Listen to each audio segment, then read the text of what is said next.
ससुराल की पुरानी रसोई पार्ट 1। अमीषा का आज अपने ससुराल में पहला दिन था। उसकी शादी अनंत के साथ हुई थी। अमीषा के ससुराल में अनंत के अलावा उसके सास ससुर भी रहते थे और साथ में एक देवर भी था जिसका नाम था कमल। अमीषा और अनंत की शादी के बाद अमीषा की सास आज उसे पहली रसोई के लिए रसोई घर में लेकर गई। देखो बहू, आज तुम्हारी पहली रसोई है ससुराल में, तो अब जल्दी से बढ़िया सा हलवा बनाकर सबको खिला दो और अपने ससुराल वालों की तरफ से शगुन ले लो। जी मम्मी जी, मैं कोशिश करूँगी आप सबके लिए अच्छा सा हलवा बना दूँ। आप बस मुझे रसोई दिखा दीजिए और सामान बता दीजिए कौन सी चीज़ कहाँ रखी है। हाँ हाँ बेटा, आओ देखो, ये है हमारा रसोई घर। लेकिन ये क्या, रसोई घर की हालत देखते ही अमीषा के होश ही उड़ गए। अरे मम्मी जी, पूरा घर इतने मॉडर्न तरीके से बना हुआ है और ये रसोई इतने पुराने तरीके से क्यों बनी हुई है? यहाँ तो गैस चूल्हा भी नहीं है। ये मिट्टी का चूल्हा, इस पर कोई कैसे काम करेगा? देखो बहू, पूरा घर भले ही मॉडर्न तरीके से बन चुका है, लेकिन तुम्हारी सास को रसोई आज भी पुराने ज़माने वाली ही पसंद है। अब तुम्हें इसी में एडजस्ट करना पड़ेगा। लेकिन मुझे चूल्हे पर खाना बनाना नहीं आता मम्मी जी। मुझे तो चूल्हा जलाना भी नहीं आता। मैं यहाँ कैसे काम करूँगी? अरे भाभी, आपको चिंता करने की ज़रूरत नहीं है। मम्मी ने मुझे अच्छी तरह से चूल्हा जलाना सिखा दिया है। इस घर में रोज़ मिट्टी के चूल्हे को मैं ही तो जलाता हूँ। आइए, मैं आपकी मदद कर देता हूँ। नहीं नहीं, मैं इतनी सुंदर नई साड़ी पहनकर और इतने पुराने ज़माने के रसोई घर में नहीं जाने वाली। अनंत, ये सब क्या है? आपने पहले मुझे कुछ क्यों नहीं बताया? अरे इसमें बताने वाली क्या बात थी? यह हमारे घर की परंपरा रही है। हमारे घर की रसोई पुराने ज़माने की थी और आने वाले समय में भी वैसी ही रहेगी। चलो बहू, अब जल्दी से रस्म पूरी करो। मुहूर्त निकला जा रहा है। तुम्हारी पहली रसोई है, जाओ अंदर जाकर हलवा बनाओ। चिंता मत करिए भाभी, मैं भी आपके साथ आता हूँ। अब इस घर में आपकी मदद करने के लिए आपकी कोई ननद तो है नहीं, तो आपको जो भी मदद चाहिए आपको मुझसे ही कहना पड़ेगा। कमल और अमीषा दोनों ही रसोई घर के अंदर जाते हैं। कमल मिट्टी के चूल्हे को जलाने लगता है और अमीषा जोर जोर से खांसने लगती है। ये सब क्या है देवर जी? आखिर मम्मी जी और पापा जी ने रसोई को इतने पुराने जमाने का क्यों रखा है? वो क्या है ना भाभी, माँ को अब भी चूल्हे की रोटियाँ ही पसंद है। उन्हें चूल्हे पर रोटी बनाना पसंद है और पापा को चूल्हे की रोटी खाना पसंद है। लेकिन आप सब लोगों को देखकर और आनंद को देखकर तो मुझे कभी नहीं लगा कि इस घर के लोग इतनी पुरानी सोच के होंगे। पुरानी सोच? अरे कोई पुरानी सोच का नहीं है। मम्मी पापा तो आज भी पार्टी करने क्लब और पब में जाते हैं। ये मामला तो बस रसोई तक ही सीमित है। उसके आगे इस घर में सब कुछ मॉडर्न है। उस रसोई के अंदर हलवा बनाते बनाते अमीषा की हालत ख़राब हो जाती है।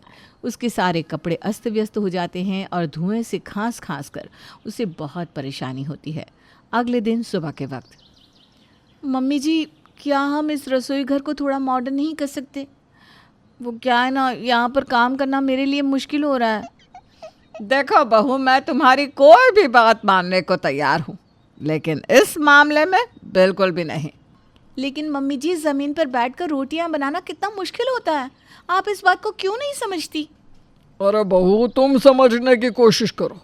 आजकल के ज़माने में औरतें किचन में खड़े खड़े घंटों काम करती हैं, पैरों में दर्द होने लगता है उनको। अरे यहाँ तो आराम ही आराम है। मज़े से ज़मीन पर बैठो, जितनी देर चाहो उतनी देर काम कर लो। अपने सास ससुर की बात सुनकर अमीषा नाराज़ होते हुए किचन के अंदर चली जाती है। वहाँ पर कमल पहले से ही मौजूद था। देवर जी, आप यहाँ पर क्या कर रहे हो? कुछ नहीं भाभी, बस यही सोचकर यहाँ आया था कि आपको मेरी मदद की ज़रूरत पड़ेगी। थैंक यू देवर जी। आप बस चूल्हा जला दीजिए, बाकी का सारा काम मैं करने की कोशिश करती हूँ। लेकिन रसोई में कहीं पानी भी नज़र नहीं आ रहा। पानी कहाँ है? बिना पानी के तो खाना कैसे बनेगा? यहाँ कोई नल भी नहीं है। भाभी, पानी तो आपको बाहर आंगन में बने कुएं से भरकर लाना होगा, क्योंकि हमारे घर की रसोई में नल नहीं लगवाया गया है, बल्कि पुराने ज़माने की तरह आंगन के कुएं से पानी भरकर लाना होता है। हे भगवान, अब ये क्या नई मुसीबत है? आजकल के ज़माने में भला ऐसा कौन करता है? भाभी, इस मामले में तो मैं भी आपकी कोई मदद नहीं कर सकता, क्योंकि अगर माँ और पापा ने मुझे पानी भरकर लाते देखा तो आपको डांट पड़ेगी। अमीशा अपने हाथ में घड़ा उठाकर घर के बने आंगन में पहुंचती है, जहां पर एक कुआं देखकर उसके होश उड़ जाते हैं। आजकल के समय में कौन से घर में आप पहुंची हूं मैं? ऐसा लगता है जैसे किसी छोटे से गांव में शादी हो गई है मेरी। अमीशा जैसे तैसे कुएं से पानी भरकर रसोई में पहुंचती है, लेकिन वहीं एक कोने में बर्तनों का ढेर देखकर हैरान रह जाती है।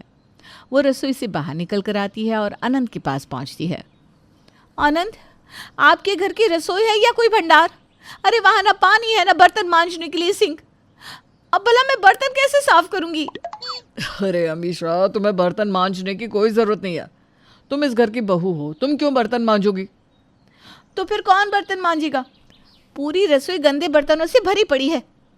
देखो, इस घर में तुम्हें कोई तकलीफ नहीं होगी। हमारे घर में ना बर्तन मांजने के लिए मेड आती है, वही सारा काम करेगी। हे भगवान, कुछ तो अच्छा है इस रसोई घर में। मुझे तो लगा था बर्तन भी मुझे ही साफ करने पड़ेंगे। अमीशा वापस रसोई में पहुंचती है और वहां पर काम करने वाली मेड को देखती है। अरे लगता है इस घर में नई बहू है आप।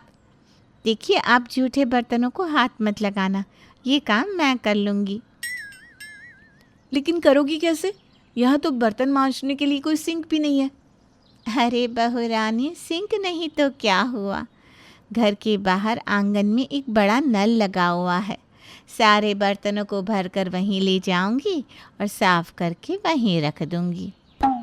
लेकिन खाना बनाने के लिए मुझे बर्तनों की ज़रूरत होगी, तो कौन लेकर आएगा? वो काम तो आपको ही करना पड़ेगा ना। मेरा काम सिर्फ बर्तन मांजने का है। मैं आंगन में रख के जाती हूँ, बाकी सब आप कर लेना। मेड की बात सुनकर अमीशा का सर चकराने लगता है। उसे समझ में नहीं आ रहा था कि आखिर वो किस मुसीबत में फंस चुकी। अनंत का पूरा घर मॉडर्न था, घर के लोगों का रहन सहन भी आधुनिक था, लेकिन रसोई जैसे 50 साल पहले की बनी हो ऐसी थी। अमीशा के लिए उस रसोई में काम करना दिन ब दिन मुश्किल होता जा रहा था। क्या अमीशा को अपनी मुश्किल का कोई हल मिला? देखिए कहानी के अगले भाग में।